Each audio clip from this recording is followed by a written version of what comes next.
What's up, guys? It's Kansas City Keith. Today we're going to look at some drone crash videos and see how we can become better pilots from other people's failures. So let's get right into the video.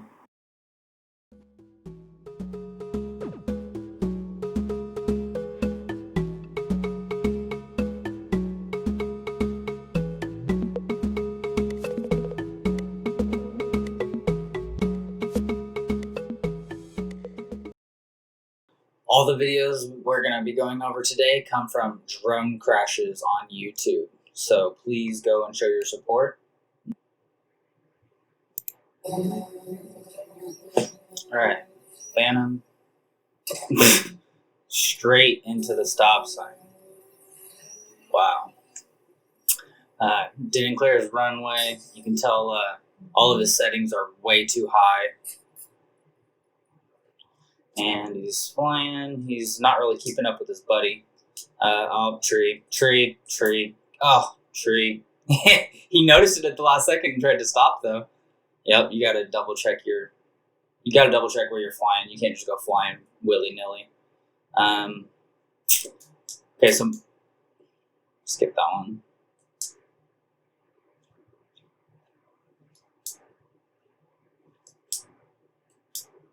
Okay, he's looking straight now. Oh, no, don't go up. He doesn't. He's not watching what's above him. Yep. You see the prop fly off? The prop hit something and broke. Yep. You got to watch where you're flying. You got to look everywhere. You got to watch your drone, not just the camera. He's sitting there watching the camera going, what an awesome shot. What an awesome shot. Not anymore. All right, so we got this guy messing around. I already see the tree. The tree right above his head. It's right above his head. Called it. Right above his head. That time, he was staring at his drone and not watching the camera. He did the opposite. Landing on water. Ooh, there's a setting for that. Oh, yeah, there's a setting so your drone doesn't do that. Yeah, we'll have to show. Ooh, it was a Mavic too. Oh, it's so beautiful. That's sad. There's a setting so your drone won't land on water. It'll check the area around it. It's an obstacle avoidance type feature. This one starts off with a cat, so my guess is the cat. Oh, it's a little boob. Get him, doggy. No, huh? It's when he's landing, the dog's gonna get it. If the dog attacked it when it, he was trying to avoid the dog. The dog should probably be on a leash or on the fence. Oh, look, the dog is bringing it back to him. That's a good doggy. He's bringing it. Hey, he said, I brought it back. I got it, Daddy. Yep. We get both cameras for this one. Is he gonna catch a tree branch is my guess. Because again, he's just went out and was like, yeah, I'm gonna fly this lake. Oh, he was showboating. Well, that's specifically one of the questions when you take your 107. You don't showboat. He was out there showboating, going as fast as he could in an area where he wasn't completely aware of all the dangers, and he pretty much flew it straight into the cliff. Obstacle avoidance helps with that, you know. If you're going to be flying and you're going to be in sport mode, which is my guess is what that was, is he was in sport mode, you need to be in an open area so that way you can do that. Whenever you're going that fast, you need extra distance to stop. Whenever you let go of the sticks, your drone's going to keep flying until it comes to a stop. It doesn't just stop on a dime. It's not a car. Cars don't even do that. That was a horrible analogy. All right, so this one's he's getting a shot underneath of the bridge. And, ooh, is there a fishing line?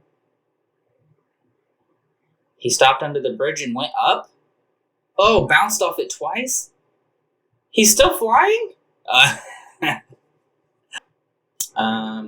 This also looks like an FPV or an incredibly windy day.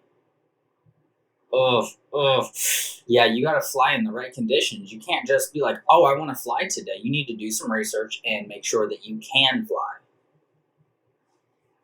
Man, all of these are so avoidable. This person's flying around at head level.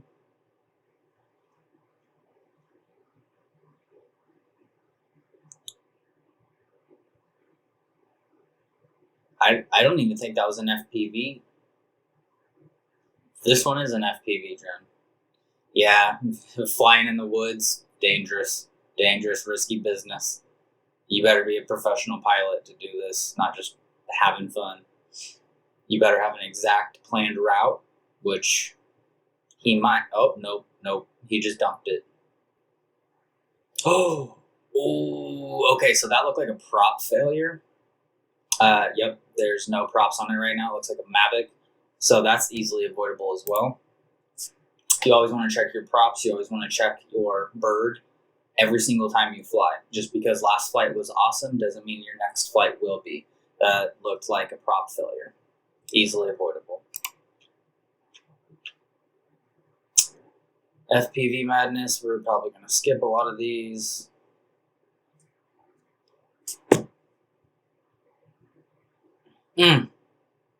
Oh. Bounced off of one and into the other. Yeah, as soon as you start having problems like that, just go up. Every video we just watched were very easily avoidable mistakes. All you have to do is a little pre-check before your flight. It's very simple. Get just a few of the basic things covered, like your landing area, the nearby obstacles, things to avoid, any wires, things that you're not going to be able to see on your screen or that are hard to see in person. You need to just know where they're at by heart. So don't just go fly. You have to do some research before you fly. It will save you crashes like this. All right, so we're going to try this video by the same people. This one says, Inspire 1, Mavic 2 Zoom, Autel, and Phantom 4. All of them very expensive drones. Let's see what happens here. This one's already really rough.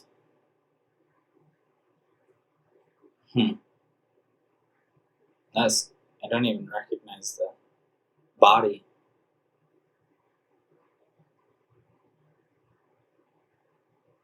Oh, there's two. They each have. Is it that they each have one? No, it's somebody's harassing these girls, dude. Honestly, I hope they get both. I hope they knock both of the drones out of the sky. You don't need to be harassing people with your drones. Good. That's exactly. That's what you can ask for. You don't harass people with your drones. Ooh, hand takeoff. Experienced pilots only. Oh, don't grab it. It's in the air. Don't touch it, dude. What's he doing? Oh my god, oh. Okay, hand landings are for experienced pilots only. Or if it's the only way to take off and you have to get the shot. There's no reason to take all the extra risk to hand land or to hand take off. It looks cool, but just like I said earlier, specifically in the 107 test, there's a question about showboating, and it leads to that. It leads to people being arrogant and thinking that they are able to control every situation.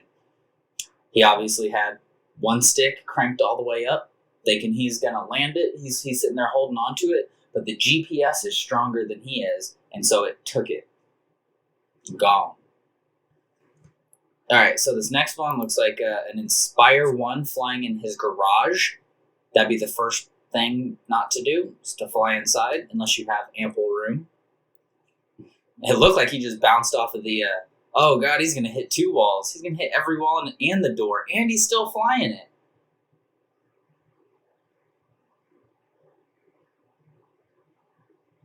The props are still spinning. Dude. First off, why were you flying your Inspire inside? That's not a good idea. It's not even a small drone. And that was a tiny garage.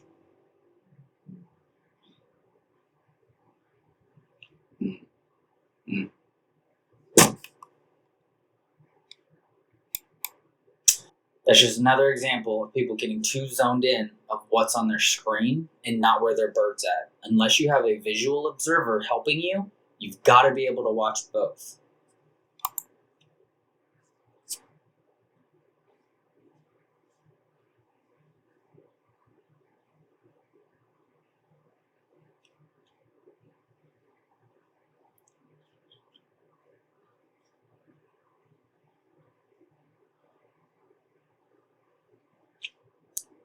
He legitimately just turned away from his bird while it was flying.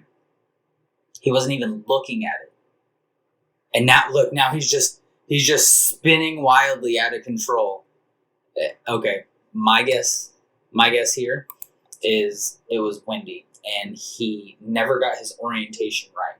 So, unless you're an experienced pilot, you want to take off the same way you're facing because it helps with your orientation. Left stays left, right stays right. So what happened here was he was facing himself, and then when he walked away, he also turned his back to the drone as it was moving.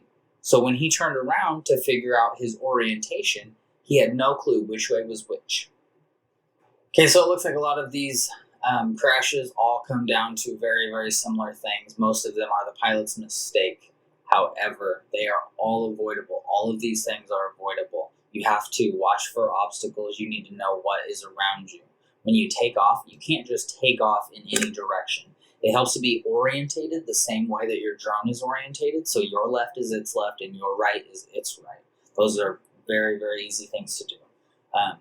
And if you ever get in trouble, it depends on what kind of a drone you have. But if you have a GPS drone, it helps to just let go of the controls because the GPS will take over and the drone will hover in place. If you just panic and keep holding the controls and keep moving things around, you'll never get things figured out and you'll crash. The only other advice I can offer is to know your drone settings, make sure things aren't set too high, and make sure you're comfortable with the way that your drone moves, and to follow all FAA rules and regulations. Thanks. Peace.